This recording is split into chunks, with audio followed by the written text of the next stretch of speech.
I'm Jaden. And we are the Yahoo and the Torah channel. We thank you guys very, very much for hanging out with us. And we are always thankful that you guys are here. We're always very, very thankful for sure. And our little family is the ecclesia that we have. And we're so happy that we have you guys. How you guys doing? Good.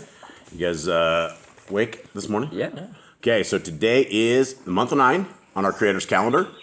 It's a Wednesday for those on the Gregorian calendar, for those that are in the workforce, and it is the 14th day of this month on the Gregorian calendar and the 20th day on our Creator's calendar.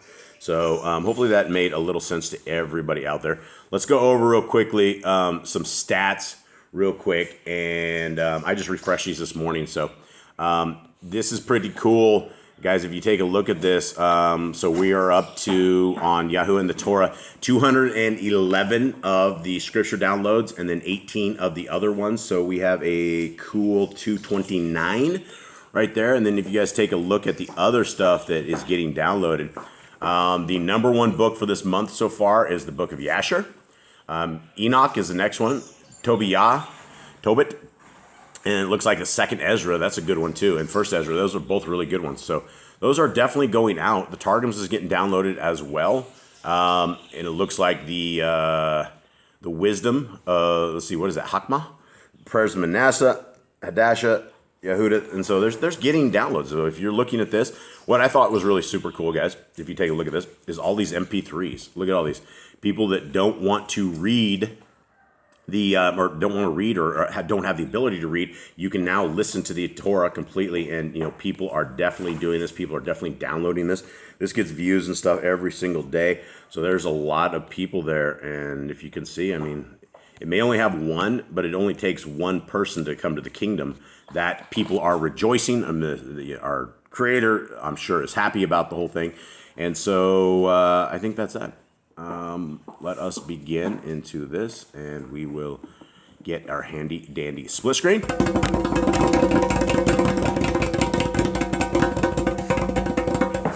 And they're there. Thank you, gentlemen. Thank you very much. Okay. Anyone have anything at all? Anything other than this? Not really. Nothing at all. It's the middle of the week. It's the middle of the week. Yep, it is the middle of the week for those who actually have to work out there in the real world. You're halfway through your week, so hang on. 2 days left. 2 days left. Yep, hang in there, and we will get to a Shabbat very, very soon. And those are always really, really good news to people who are seeking the face of our Creator. Okay, here we are, Luke 20, and let us find this. And it came to be, on one of those days, as he was teaching the people in the Mikdash, and bringing the good news, that the chief Kohanim and the scribes together with the elders came up and spoke to him, saying, "Say to us, by what authority are you doing these? Or who is he who gave you this authority?" And he answering said to them, "I ask you one question too, and answer me. The immersion of Yochanan, was it from the Shemaim or from men?"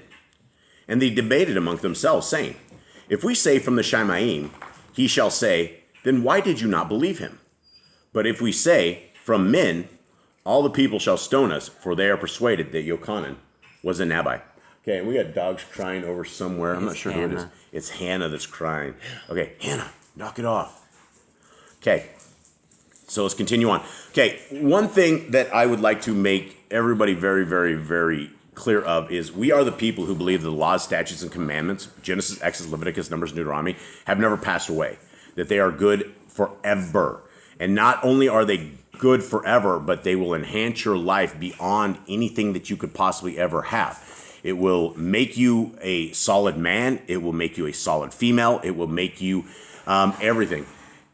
So yeah, let's swap over there, Jed. So Eli, we got Eli here today. Good. Eli finally made it here. He is our sleepy guy. He can barely make it out. His hair looks like a wreck. But he does. I never comb it. You don't comb your hair at all. Yeah. That's why you need haircuts. You guys ever comb your hair? I do. You combed your hair one time. Hey, I feel That's because you had to leave for the farm. So I hadn't seen you comb your hair. Kate, you don't comb your hair. Okay, so the laws of God are laws of Yah are forevermore. They will never ever change. And Messiah Yahushua is who everybody calls Jesus. And there were no J's in Hebrew, and so his name was never that. And so one quick question, guys, before we go any further than this. what we just read right here, has Messiah Yahushua, or Jesus Christ, as they said, has he ever said that we shouldn't keep the laws of our Creator? No. Go on. He says he came to fulfill the Torah, not destroy it. He said the law will never be abolished. He never got rid of the law. Yeah, that wasn't looking for like a single thing. It's not like a no thing. I'm like, Oh, just an answer, yes or no. No. I'm looking. This is called filler. You guys are supposed to be helping me fill in stuff, so I talk less and you guys talk more. Okay, so he never said the laws of his Father are gone. But why do you suppose the Christians say the laws of our Father are gone? Because the rest of the New Testament has this little guy that says a lot of confusing words, a lot of little mystical words here, and everyone gets confused at what he's really But that's saying. only like 4 or 5 books that truly have things that are not true. Well, they love those books. Everything they use that for everything. It doesn't matter. They don't use that book because in those books, number one, it says outside of the Torah that women should remain silent, right? It said women should not teach. Women should be doing this and that, right? Those are not things inside the Torah. There's picking and choosing here. Okay, there's a lot of I want to eat bacon, but I'm going to say I keep the 10 Commandments. That way I have some sort of morals. Well, yeah, you could say, well, I keep the 10 Commandments. Well, that wouldn't be true because you keep the Sabbath on a Sunday, so you're not really actually keeping the commandments. So we even came up with the 10 Commandments because there were it wasn't just like 10 Commandments. That's it. That's your baseline. We were given 10 Commandments on the mountain of what to do when we first started. Then the commands came to the rest of it. It's really the entire commandment shouldn't just be the 10 commandments. And there were never ever a set of just 10 and that was it. Never ever. I mean, there were commandments prior to Moshe. There were commandments prior to Abram. There were commandments prior to all of these guys, right? They kept the commandments of our Creator. All right, thank you guys. Let's continue on. So they just ask him a question, right? So the Pharisees are trying to trick Messiah Yahushua, right? And they ask him right out of the gate, who gave you this authority to do these things? And so he, in their trick, he went and said, well, who do they say is Yochanan? Baptism of Yochanan. Yeah. What was the baptism of Yochanan? Was it from the Shamayim or from men? And because they did not want to say this, he smoted them again, right? Messiah, the illegal Messiah, he takes them. Okay. And they answered that they did not know from where it was. And Yahushua said to them, neither do I say to you by what authority I do these. And he began to speak this parable to the people. A certain man planted a vineyard and leased it to farmers and went away for a long time. And in due time, he sent a servant to the farmers to give him some of the fruit of the vineyard. But the farmers beat him and sent him away empty-handed. And again, he sent another servant, and they beat him too, and maltreated him and sent him away empty-handed. And again, he sent a third, and they wounded him too, and cast him out. And the owner of the vineyard said, what shall I do? I shall send my son, the beloved. They might respect him when they see him. But when the farmers saw him, they reasoned among themselves, saying, this is the heir. Come, let us kill him, so that the inheritance becomes ours. And they cast him out of the vineyard and killed him. What then shall the owner of the vineyard do to them? He shall come and destroy those farmers and give the vineyard to others. And having heard, they said, let it not be. Do you think these guys understood what he was just saying here? Nope. Or I think they went right over their heads again. Yeah, it went over their heads. And what do we make of this, guys? What can we make of if you have, what was this parable all about? This was about him. This was about he was the son, right? The servants that he sent to go get some crops, get some. Who are the servants? So they were the prophets. They were the people that Yah sent before, and they ended all up killed. Yeah, and so the owner of this little particular vineyard went and sent his son, and they'll respect my son. Yeah, and so did they respect the son? No, they killed him. Yeah, they killed him. Same as the other thing. It didn't matter who it was. They didn't care who came their way. It's like anyone that walked up, they just took him out. Yep, and so this is something very interesting that we can gather from this, right? We have an opportunity right now, all of us, to take part of this vineyard, to be a part of this whole vineyard right here. And the vineyard, I would say, is the word of Yah, right? The word, the real drink is the word of Yah. And so, But he looked, let's go to 17. But he looked at them and said, what then is this that has been written? The stone which the builders rejected has become the chief cornerstone. Where's the footnote on that, Eli? Psalms 118:22. Everyone who falls on that stone shall be broken, but whomever it falls, he shall be pulverized. Okay? What stone are we talking about, gentlemen? Right, Yahushua, because he is the chief cornerstone. What is he saying that when he falls or when that stone falls on whatever it is, it's going to be broken? Or if you fall on the stone, you're going to be broken. But if the stone falls on you, you're going to be pulverized. What is he saying? I don't know how to describe the word pulverized. Another definition here. No. We did that this morning. Caden was like, what do you mean by grimaced or something? What was the word? Wincing. Wincing. He didn't know what wincing was. I'm like, Jade was over there with his shoulder because his shoulder was bad. I said, Jade, does your shoulder hurt? And you're wincing. And Cade's like, what is wincing? So I punched him in the arm real quick. And I'm like, that right there. That was wincing. So you wanted the definition of pulverizing, Jade? It's like obliterated. Come closer. Oh. Okay, so pulverized is essentially, I think when you look on a blender, isn't there a pulverized? There's a pulse. I think there's also a pulverized. Pulverized is like obliterated multiple. Yeah, there's nothing left. Pieces. Yeah, it's over. Game over. Okay, 19. And the chief Kohanim and the scribes sought to lay hands on him in the same hour, but they feared the people, for they knew that he had spoken this parable against them. And keeping a close watch, they sent spies who pretended to be righteous to catch him in a word, in order to deliver him to the rule and to the authority of the governor. You know, Yahushua knew who these guys were. I would think he knew that these guys were just trick people. Absolutely, yeah. He's not just going to be like, oh, these guys are just cool. They come out of nowhere. They're just cool. I think that's the thing about Messiah is he knows all of this and he is able to play it off like he's just like, who touched me? Or something of the sort when he knew all this. And I mean, he has power, but I mean, he still has to have a human part to him, which is definitely a human part. Okay.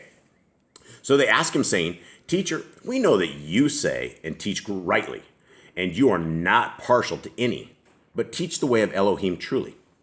Is it right for us to pay taxes to Kaiser or not? So now they couldn't get him based on, they know they can't get him based on anything biblical, right? They can't get him anything on the scriptures. So now they're going to get him in the world. They're going to like try and get him in trouble with the government. Should we pay tax or not? Yeah, and I guess we could ask this. Here's the same question. Is it right for us to pay taxes to the IRS or not? Is their face on the coin? No, they have dead criminals on the coin. All right. They have dead criminals on the dollars as well. That settles it. So do we have to pay the dead criminals on the dollars? Who do we pay? Pay the dead. Well, Caesar was alive back then. Well, Caesar was alive, so I don't know about this example. Maybe we don't need to pay taxes. I don't see the IRS's... they still come after you if you don't pay taxes. Like, you'd be like, well, according to the Bible, I don't have to pay taxes to you, but they still come after you. Dude, the IRS is the most thuggish group of people ever. I think, so what they do is they come and attack you. We were, your wife, your mother, and we had our rounds with the IRS in the States many, many, many years ago. And they send people to you, and they call themselves like Mr. White or Mr. Black or something like that. Their names aren't like Mr. Smith, right? You call them on the phone. This is Mrs. Smith, yeah, right? And they're not. Names they're out. absolutely not. Because I mean, you find an IRS guy walking down the streets of Chicago, and the guys of Chicago will probably take care of that, right? Nobody likes the IRS guys. So I guess the question is, let's continue on. Let's go back to that. 23. But perceiving their craftiness, he said to them, why do you try me? Show me a piece of silver. Whose likeness and inscription does it have? And they answering said, Kaiser's. And he said to them, then give to Kaiser what is Kaiser's, and to Elohim what is Elohim's. All right, so now we know that we do not have an inscription of Kaiser on any of these. Mr. Smith is not on the dollar bill. Yeah, Mr. Smith is not. Mr. Black and Mr. White and Mr. Whatever are not on that. But we do have like Franklin, all these satanic, Masonic, Freemason, dead criminals that have been posted on the back of these things, right? So, what do we owe taxes? That's the question, and that's the question they're doing. Here's the question again: is it right for us to pay taxes to the IRS or not?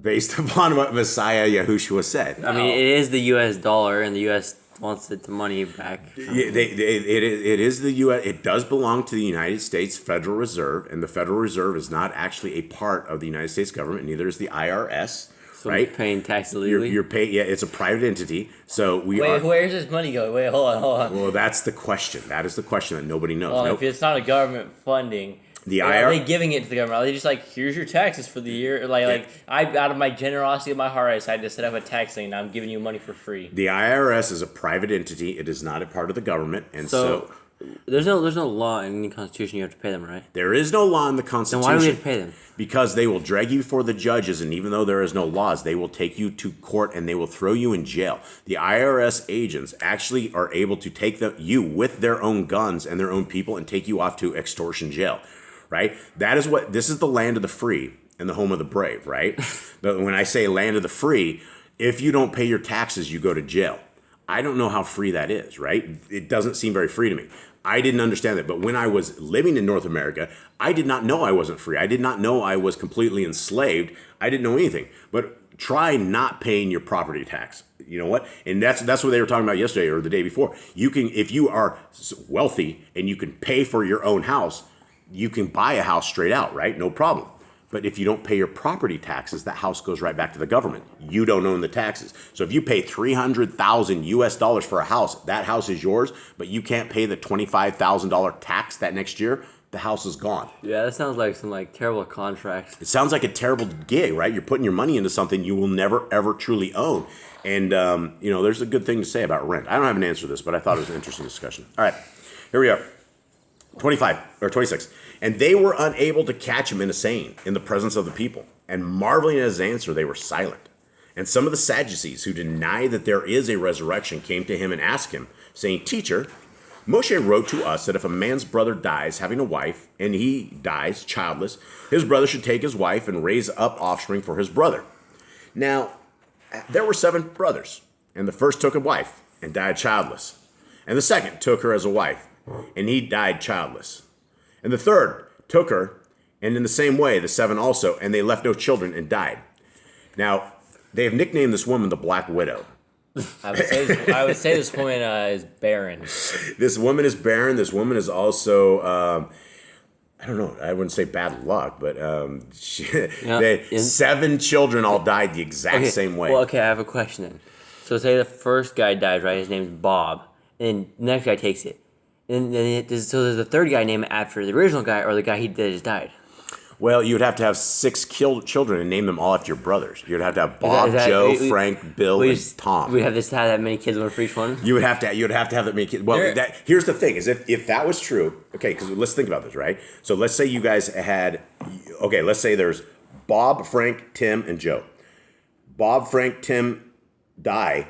So Joe has a wife. He's going to have to name the first kid Bob, next one Tim, and the next one Joe, right? To fulfill the Torah commandment, right? You have to name after your first brother. So depending on how many brothers died, that's a lot of kids. And so okay. Yeah, out of death, I guess life will reign somehow. But here, let's continue on. Okay. 31. And the third took her, and in the same way the 7 also, and they left no children and died. And last of all, the woman died too. At the resurrection, then whose wife does she become? For the 7 had her as wife. And Yahushua answering said to them, The sons of this age marry and are given in marriage. But those who are counted worthy of attaining that age and the resurrection from the dead neither marry nor are they given in marriage.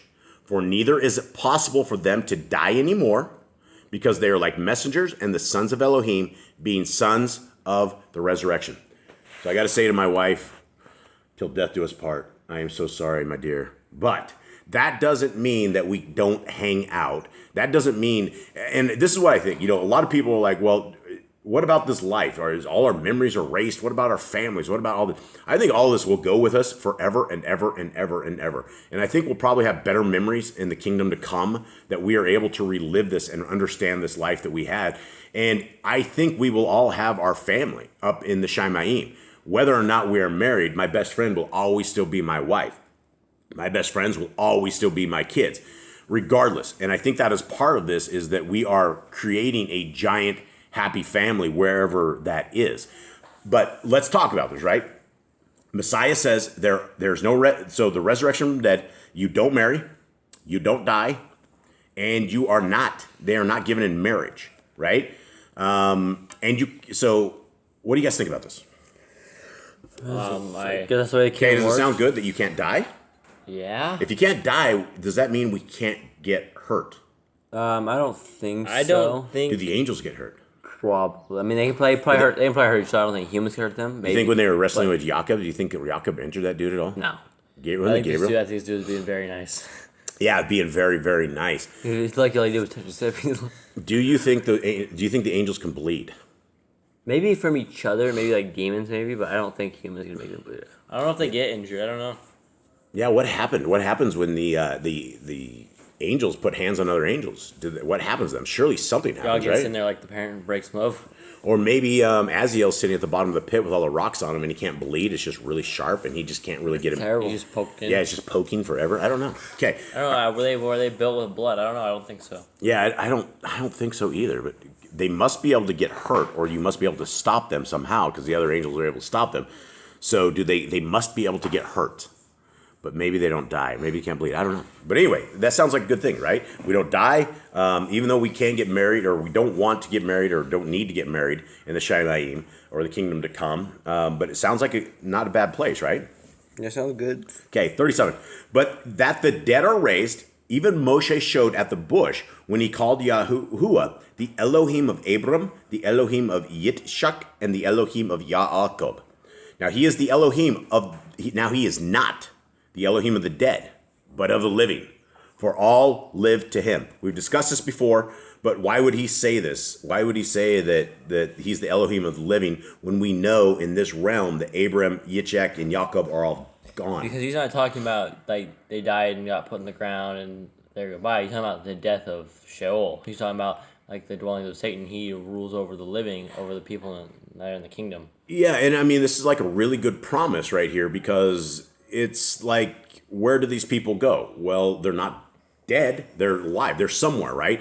And so if he's the Elohim of the living and not the dead, those guys, that basically says they're living somewhere, right? That they're existing, doing some stuff. And so let's continue. 39. And some of the scribes answering said, Teacher, you have spoken well. And they dared not question him anymore.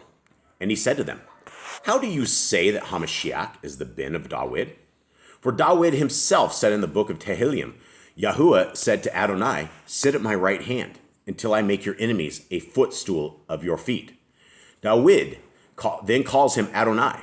How is he then his bin? Okay, anyone want to explain this? 42? But he knew there was going to be a Messiah, so he called, I mean, it technically was his, like, great-grandchild, whatever that is, how it probably goes. But he said that he's his savior. Yeah, and so he said that David said, Yahuwah said to Adonai, Sit at my right hand until I make your enemies a footstool of your feet. David then calls him Adonai. How is this then his bin? Do you understand his question here?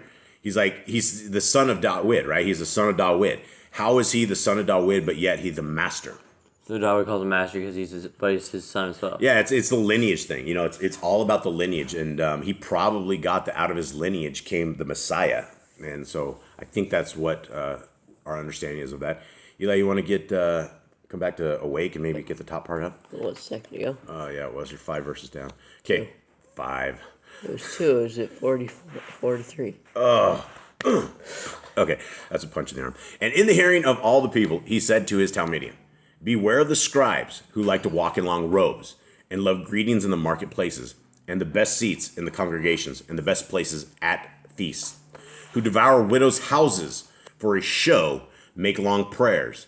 They shall receive greater judgment. Judgment sounds like a bad deal.